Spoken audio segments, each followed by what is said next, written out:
All right. Good evening to those of you on the East Coast. Good evening also to those of you on the West Coast. I'm your host, Brandon Troy, also co creator of Movers and Shakers Unlimited. Thanks so much for joining us tonight, wherever you're watching from, whether it's live or in person. Appreciate you. I wanted to be able to take this time just briefly tonight to just give you a recap of what's been going on this week. And I apologize, I've been meaning to do it the other days of the week as well. But as I will break down in how some of the days have transpired, you will have a clear picture, a clear understanding, of you will, of what's been happening over the last couple of days that has made that somewhat tricky and a little challenging to do, let's say. So as I mentioned for day one, a lot of that was preview, just basically kind of getting the lay of the land, if you recall, just to give you a summary of what was discussed for day one. Now, day two, a lot of that was going to be dedicated to, checking out a lot of the things that I had scheduled previously, beforehand, before even arriving in Vegas to cover the show.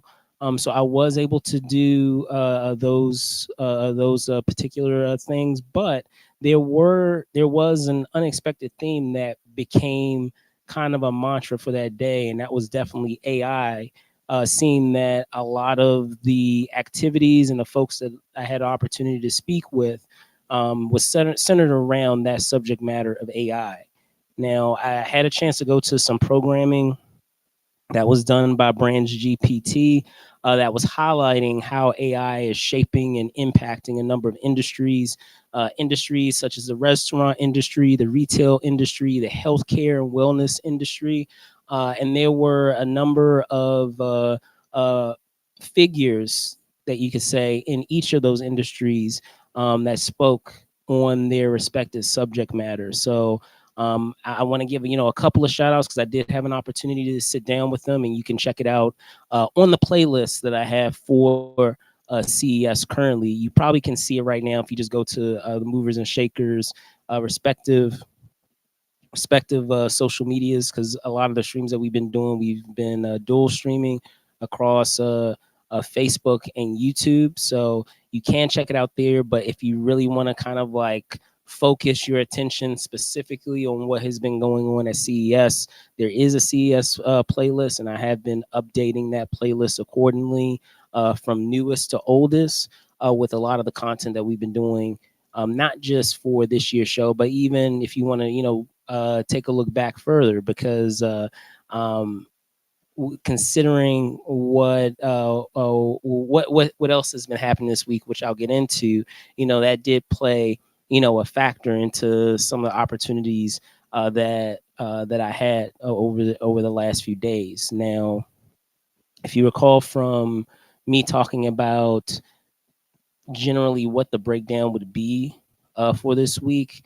You may recall that I was telling you that day three would be quote unquote fun day. So a day in which I would try to dedicate to things that I really, really selfishly wanted to check out, if you will. Now, don't get me wrong, a lot of times the things that I'm interested in does cross pollinate or intersect with what a lot of you enjoy. But at the same time, sometimes I have very niche interests in terms of some of the industries that are there and what they're showing. So, I try to dedicate at least one day to really take advantage of that, and really have a me day, so to speak, to, see some of those things.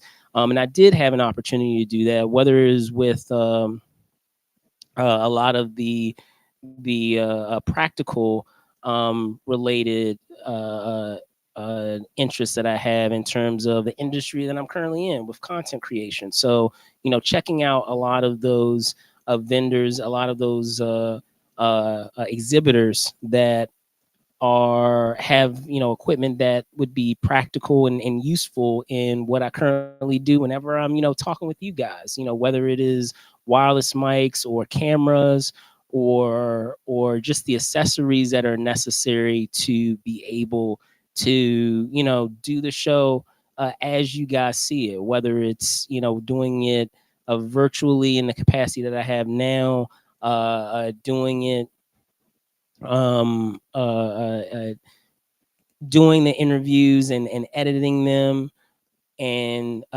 sending it through post production and releasing it.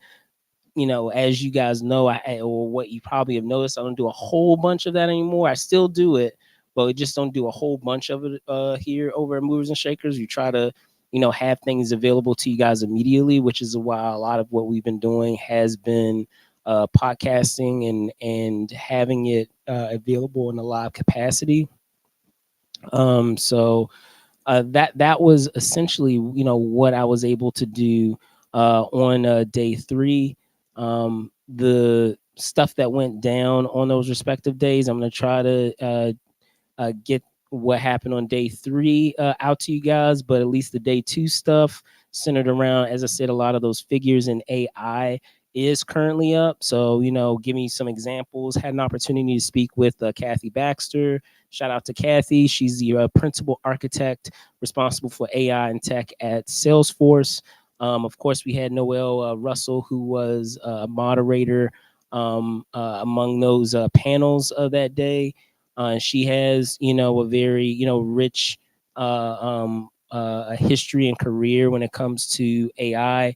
And then, of course, we also had Jesse, or I should say Dr. Jesse Ehrenfeld, who, if you're not aware, he's the president of the American Medical Association, and he had some, interesting insights in how AI is impacting the healthcare industry and kind of assisting uh, assisting patients and as well as the doctors in that field, in making that process between doctor and patient a lot more streamlined, and to make it a lot more seamless in terms of how they're able to interact with one another over given circumstances or things that may happen uh, in that particular industry of healthcare, whether it's, we're talking about billing, or we're talking about procedures that are being done, how people are screened to be able to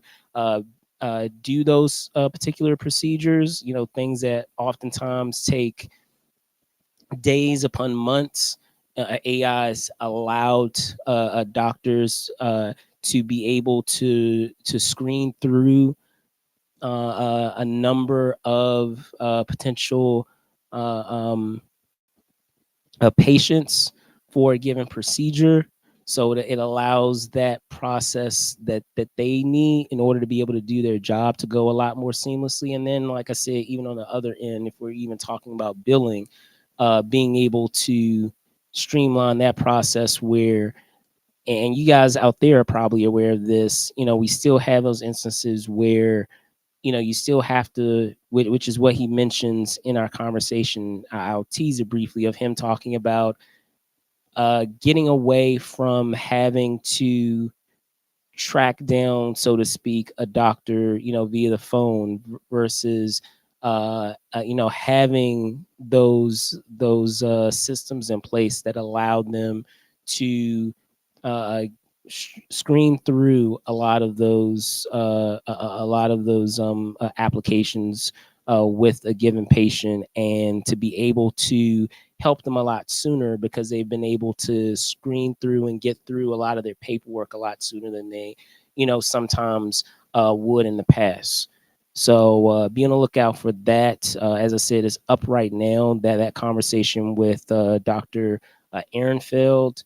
Additionally, day 4, um, if you recall before, that I was going to dedicate that to requests, and so that was the plan for day 4. But due to the fun world of tech sometimes like not wanting to cooperate in a given day, that kind of threw things out of whack. However, all of that was able to get, ironed out and straightened out. Still was able to, take care of one component of it, which was, catching up with some old faces. folks that have been on the show last year talking about some of their products and being able to catch up with them and discussing updates that they've had to those said products. And so a lot of those products include the likes of Human Touch, if you recall, the massage chairs, and also with SkyTid of the noise reducing a mask. So I'm going to have those out there for you. We had to reschedule a couple of those just by virtue of, like I said, technology not wanting to cooperate, but it's all good. As I said, straightened out. So I'm going to, I plan on, taking care of that first thing tomorrow. So be on the lookout for that. And then there will be some carryover with the request. So I did get a request regarding televisions. You know who you are. So I will do my best to be able to, look into that particular specific request for you, and have, that content out as well. So that way, you're able to check out that given product, something that you weren't able to actually check out here, since you weren't, able to, make it this year. And if there are any other requests, um, I know things are going to be winding down starting tomorrow, but still, if there are any, additional requests, it could just be generally in the industry, or if it is something specific like the one that I have, just drop it off in the comments, and I'll do my best to look into it for you. Other than that, thank you guys so much for checking out a lot of the content that has gone down thus far. We will be doing an edition of This Week in Pop Culture tomorrow, just by virtue of me being on the other side of the U.S., just to help accommodate that with the time difference. We're going to be doing that in the evening, Eastern time, and in the afternoon, of course, Western time. But it will be happening tomorrow. I know typically we do it on Saturday, but we will be doing it tomorrow just to accommodate still being here on this end, doing a whole other show in addition to what we have with This Week in Pop Culture. So that will still be happening, again, just happening tomorrow instead of its normal day of Saturday. And going forward beyond that, we will have some shows outside of CES. We will be, commemorating a lot of anniversaries with the works of given artists that are in the film and television industry.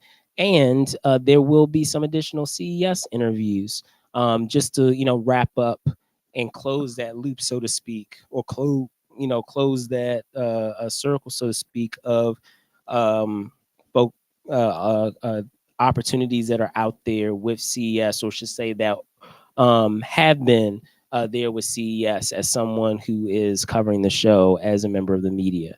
So, with that being said, Brandon Choi signing off. Thank you guys so much for watching. Be safe out there. And as always, I'll see you soon. Bye.